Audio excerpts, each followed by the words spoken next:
2018 నుంచి 23 వరకు 11,000 కోట్ల రూపాయలు రైతుల ఖాతాలో వేస్తే అందులో 8,500 కోట్ల రూపాయలు మిత్తికే సరిపోయినాయి. ఆయన చేసిన రైతు రుణమాఫీ నికరంగా 3,000 కోట్ల రూపాయలే. కానీ మీ సోదరుడిగా, మీ బిడ్డగా, పాలమూరు బిడ్డగా, నల్లమల్ల అడవులో నుంచి వచ్చిన నేను ఒక రైతు బిడ్డగా 2 లక్షల రూపాయల రైతు రుణమాఫీ చేస్తా అని సరిగ్గా 60 రోజుల్లో 25,50,000 మంది రైతులకు 21,000 కోట్ల రూపాయలు 2 లక్షలు రుణమాఫీ చేసి ఇచ్చిన మాట నిలబెట్టుకొని మాట తప్పని మడమ తిప్పని పార్టీగా ఈరోజు 25,50,000 మంది రైతులకు 21,000 కోట్ల రూపాయల రైతు రుణమాఫీ చేసినాం. ఇవాళ రైతు రుణమాఫీ చేయలేదంటున్నాడు. నేను సూటిగా సవాలు విసురుతున్న చంద్రశేఖరరావు గారికి వేదిక మీద నుంచి, ఫామ్ హౌస్లో ఉండి వచ్చిన వాళ్ళకి జోలి చెప్పుడు కాదు, అసెంబ్లీకి రా, లెక్కలు చెప్తా. ఏ ఊర్లో, ఏ తండాలో, ఏ గూడెంలో ఏ రైతుకి ఎంత రుణమాఫీ చేసినో 25,50,000 మంది రైతుల వివరాలు శాసనసభలో పెడతా. 21,000 కోట్ల రూపాయలు ఎవరి ఖాతాలో వేసినో నేను లెక్క చెప్తా. నీకు చిత్తశుద్ధి, నీకు నిజాయితీ ఉంటే రా, వచ్చే అసెంబ్లీలో నువ్వు మాట్లాడు, అడుగు. అదేవిధంగా ఆనాడు నువ్వు 5,000 రూపాయలు సంవత్సరానికి రైతు బంధు కింద 10,000 ఇస్తే నేను ఎన్నికల్లో 15,000 ఇస్తా అని చెప్పిన. కానీ ఏ రోజు కూడా చంద్రశేఖరరావు గారు మనం అప్పుల్లో లేము, మనం ధనిక రాష్ట్రం, మన దగ్గర సంచుల కొద్దీ గుమ్మీల కొద్దీ రూపాయలు ఉన్నాయని అబద్ధాలు చెప్పిండు. వచ్చి చూస్తే గుమ్మీలు ఖాళీలు ఉన్నాయి. గుమ్మి కింద పందికొక్కులాగా కేసీఆర్ కుటుంబం మొత్తం తిని కూసున్నది. అయినా అధైర్యపడకుండా 15,000 బదులు ఆనాడు నువ్వు ఇచ్చిన 10,000 ఎగ్గొట్టిన 10,000 కాకుండా ఇవాళ 12,000 రూపాయలు సంవత్సరానికి రైతులకు ఇవ్వాలని రైతు భరోసా కార్యక్రమాన్ని జనవరి 26 తారీఖు నాడు ప్రారంభించుకున్నాం. మార్చి 31 లోపల ప్రతి ఎకరాకు వ్యవసాయ యోగ్యమైన భూమికి ఎకరాకు 6,000 చొప్పున మీ ఖాతాలో వేసే పూచి నాది అని నేను ఈ వేదిక మీద నుంచి చెప్పదలుచుకున్నా. ఆయన అంటుండు ఎగ్గొడతారని. నేను నీలాక మాట చెప్పి ఎగ్గొట్టేటోని కాదు. దళితులకు 3 ఎకరాలని ఎగ్గొట్టినావు, దళిత ముఖ్యమంత్రి అని ఎగ్గొట్టినావు, డబల్ బెడ్రూమ్ ఇండ్లు అని ఎగ్గొట్టినావు.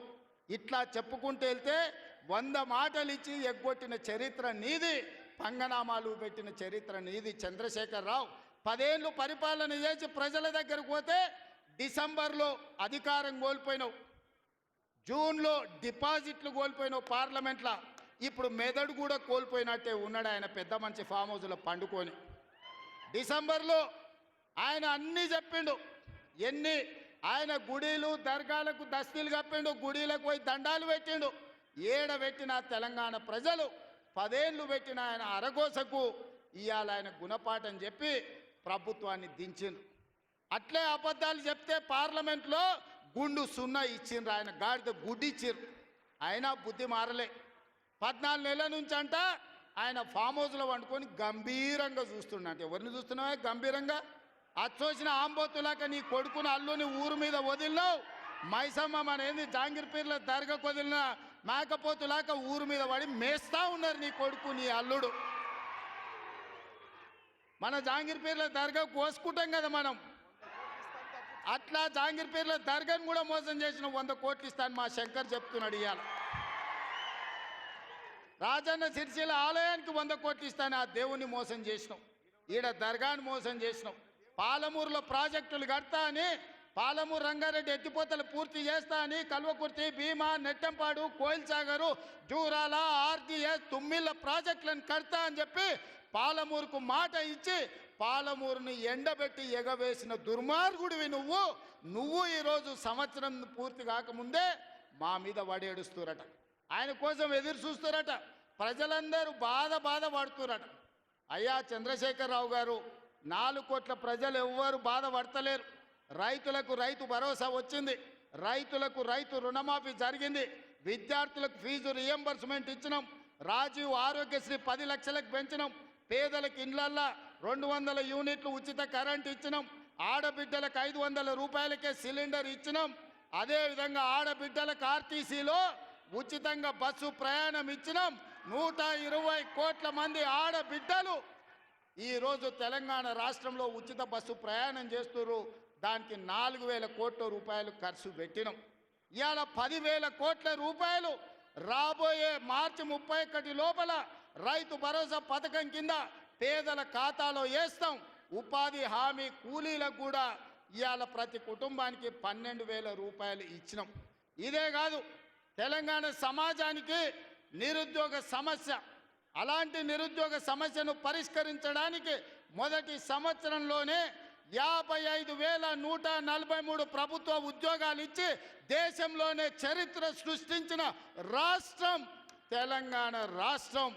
నువ్వు 10 ఏళ్ళు ఇవ్వలేని ఉద్యోగాలు మొదటి సంవత్సరంలోనే 55,143 ఉద్యోగాలు ఇచ్చిన చరిత్ర మాది. వీటన్నిటి మీద నీకు చిత్తశుద్ధి ఉంటే, నీ నాయకత్వం మీద నీకు నమ్మకం ఉంటే నువ్వు రా అసెంబ్లీలకు. ఈ వివరాలన్నీ అసెంబ్లీలో పెడతా, చర్చ చేద్దాం. ఆయన కొడితేనంట బలంగా కొడతాడంట. సరిగ్గా నిలబడేది నేర్చుకొని ఆయన కట్టె లేకుండా. నీ పరిస్థితి ఎట్లుందో తెలంగాణ సమాజానికి తెలియదా? నువ్వు తూగుతున్నావా, సోగుతున్నావా, నువ్వు నిలబడగలిగే పరిస్థితిలో ఉన్నవా? ఆయన బలంగా కొడతాడంట, ఆయన లేచి వస్తాడంట. సోషల్ మీడియాలో నాకు ఆయనకు పోటీ పెడితేనంట ఆయనకు లైక్లు ఎక్కువ వచ్చినాయంట. టిక్టాక్లో 10 ఏళ్ళు ముఖ్యమంత్రి చేసినోడు, కేంద్ర మంత్రి చేసినోడు ఇవాళ టిక్టాక్లో కేసీఆర్కు రేవంత్ రెడ్డికి పోటీ పెడితే ఆయనకు లైక్లు ఎక్కువ వచ్చినాయంటే నాకు తక్కువ వచ్చినాయంటే ఇవాళ వాళ్ళ కార్యకర్తలతో మాట్లాడుతున్నాను. నేను అడగదలుచుకున్నా, ఆ మధ్యలో బాలీవుడ్లో కూడా సల్మాన్ ఖాన్కు రాఖీ సావంత్కు కూడా టిక్టాక్లో పెడితే రాఖీ సావంత్కి ఎక్కువ లైక్లు వచ్చినాయి. అంత మాత్రాన ఆమె సల్మాన్ ఖాన్ కంటే గొప్ప నటుడు నటురాలు అనేవారని అనుకుంటారా? ఇవాళ చివరికి ప్రజలు తిరస్కరించి ప్రజలు డిపాజిట్లు జప్తు చేస్తే ముఖం జల్లక ఫామ్ హౌస్లో వండుకున్న చంద్రశేఖరరావు సోషల్ మీడియా టిక్టాక్లో నాకు లైక్లు వచ్చినాయని చెప్పుకునే పరిస్థితికి వచ్చిందంటే ఆయన మానసిక పరిస్థితి ఎట్లుందో తెలంగాణ సమాజం అర్థం చేసుకుంటుంది. పెద్ద మనిషి ఆయన వయసులో, నేనేం కాదంటలేను. ఆయన పిల్లలు యమకింకర్లాగా తయారై ఊరి మీద పడి మేస్తున్నారు. ఫస్ట్ నీ కొడుకుని అల్లుని కంట్రోల్లో పెట్టు చంద్రశేఖరరావు. నువ్వు రా సభకు 5 తారీఖు నాడు 6 తారీఖు నాడు స్పీకర్ గారు అనుమతి తీసుకొని ఏబిసిడి వర్గీకరణ మీద మా మాదిగ సోదరుల 35 ఏళ్ల పోరాటం, అదేవిధంగా 100 సంవత్సరాలు బ్రిటిషర్స్ ఉన్నప్పుడు కులగణన చేసి